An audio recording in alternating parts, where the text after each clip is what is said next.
So looking at part one, section one of Schulz's essay, I guess what he wants to do here is to establish a kind of non-controversial account of how contemporary people approach death. That is, how they discuss death and what terms they discuss death and what they regard death to be. And that's a little bit of a funny subject here because there's reasons I'd like to bring out.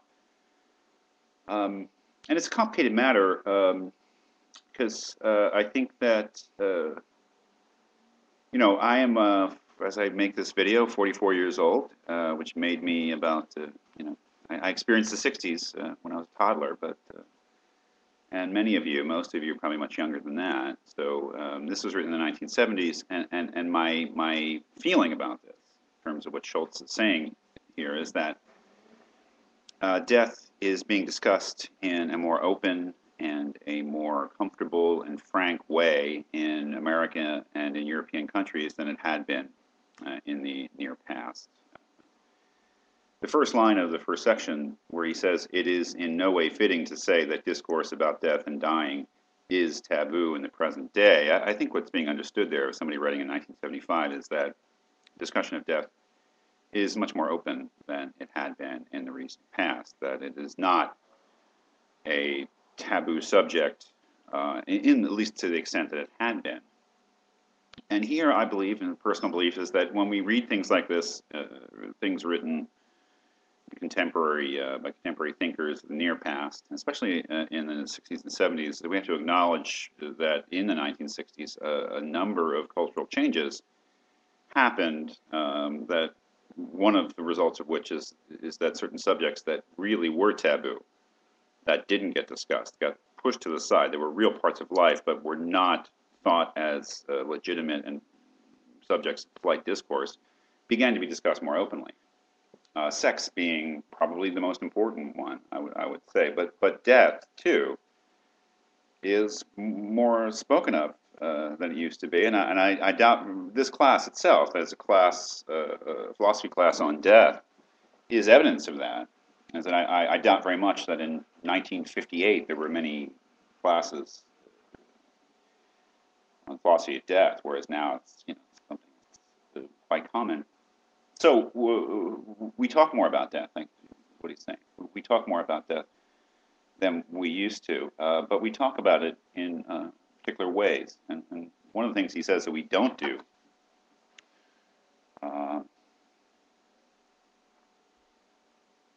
is try to talk about the essence of death. We don't really ask the question what death is very much. We've done it in this class, and we've done it because that's the question I want to ask. But, starting with Epicurus and really looking over the conceptual puzzles involving death. But that's not really the dominant way that, at least in popular culture, that we approach death. He says that we approach it really through three different realms. The realm of medicine is probably the most important. The sociologically oriented approach, and thirdly, the socio-psychological aspect of death. And you can read that for yourself. It's not particularly difficult. What are the kind of questions that we would ask in the realm of medicine? Questions about euthanasia, questions about trying to locate the biologically or clinically speaking, when does death actually occur? And you'll see a lot of practical ethics, applied philosophy on that question in the English language literature. That is the moment of death at this cessation of cardiopulmonary function? Is it have to do with the brain? If it does have to do with the brain, is it the cessation of the higher brain functions, the automatic functions of the brain? And that sort of thing is very interesting, and that's really what you get in medical ethics class, sort of questions. The sociological approach, how do human beings deal with death in terms of their rituals, funeral rites, graves, stuff like that.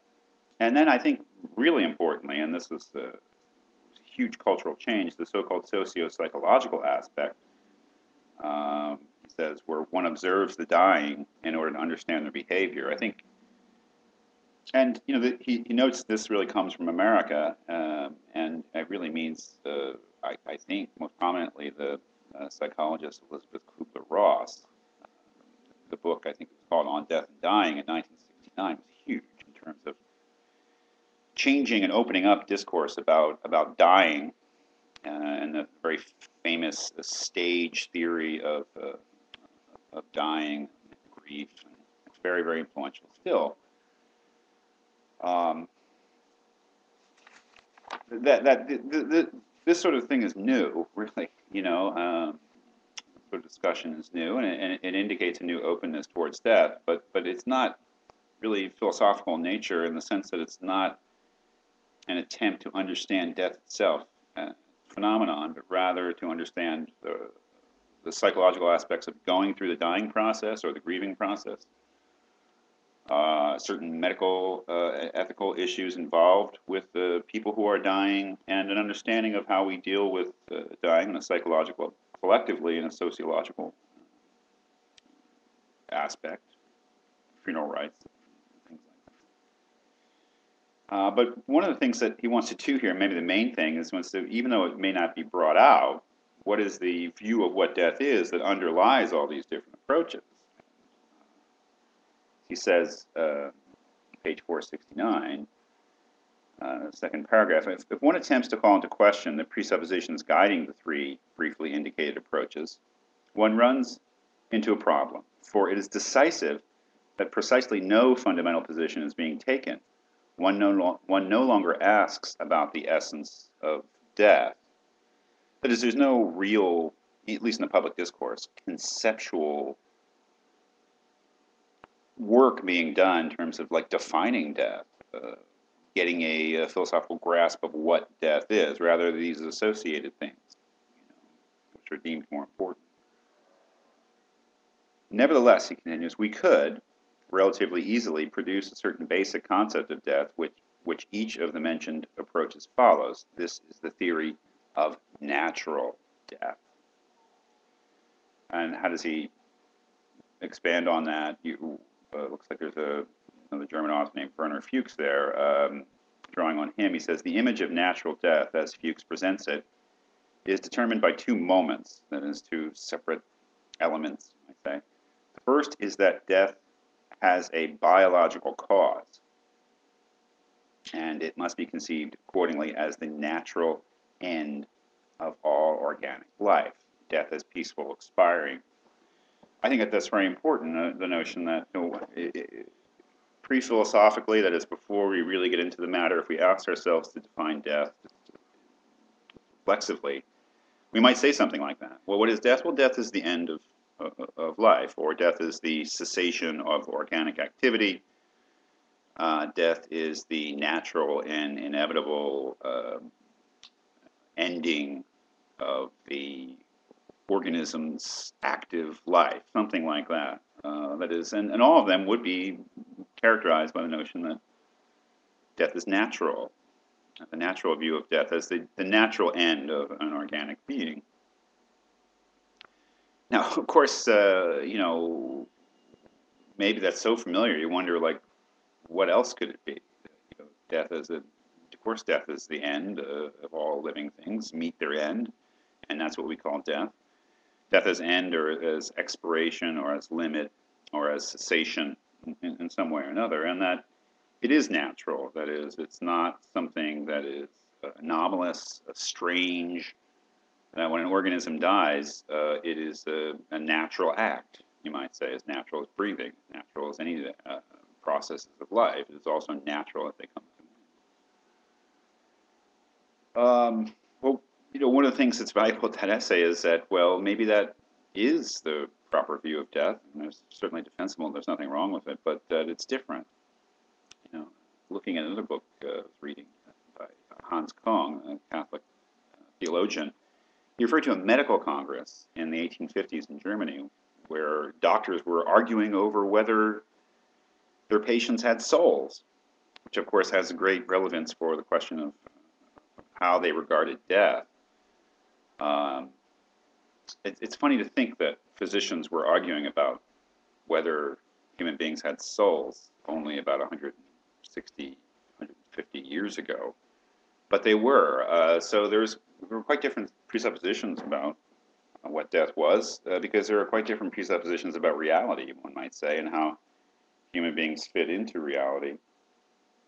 Uh, the idea whether death is natural or unnatural, whether it's just another event within nature or whether it's something supernatural above nature, is a big question in human thinking about death. And you might say that we are the we are the heirs to the winners to that argument, which is basically materialist. That is, not that we understand living things entirely on a scientific basis, but our presuppositions about how living things operate, the essence of being alive, are materialist rather than vitalist or spiritual presuppositions. That human beings, living things, can be studied by science profitably, and that's the way that you do study them. So what is our notion of death? At the bottom of page 469, death is the end. This is his notion of what our modern view is. Death is the end and not a transition to a new life. The end is not caused by others. Its causes are purely biological. That is, if someone dies, it's not necessarily because something external caused the organism to die, human or not. That its dying is, obviously it has some kind of biological cause, but that its causes are purely biological, as he says. It's not something had to intervene. Death took somebody as a pure metaphor, right? There's not some element external to the living thing called death that takes the soul or takes the spirit. Causes are purely internal, purely biological.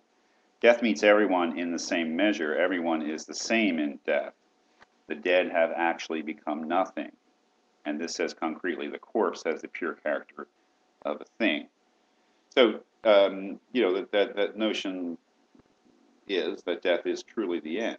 That death is an end. First of all, it's a limit, it's an end. It is evidence of our finitude, and that it's the entry into nothingness, total annihilation. The notion that there is nothing else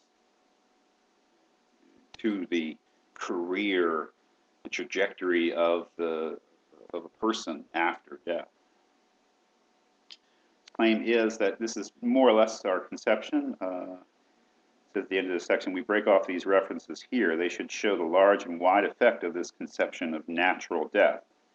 In order to be able to investigate the meaning of this conception more exactly, we must characterize the approach as a metaphysical consideration of the death problematic in the tradition, the classical philosophical Western tradition, because it is only possible to comprehend the contemporary problematic appropriately in contrast to this tradition. So that means we have to go on and we have to look at alternative views of what death is, alternative approaches, earlier approach, you would say, of the metaphysical tradition, to understand, by contrast, I suppose, this natural view of death. So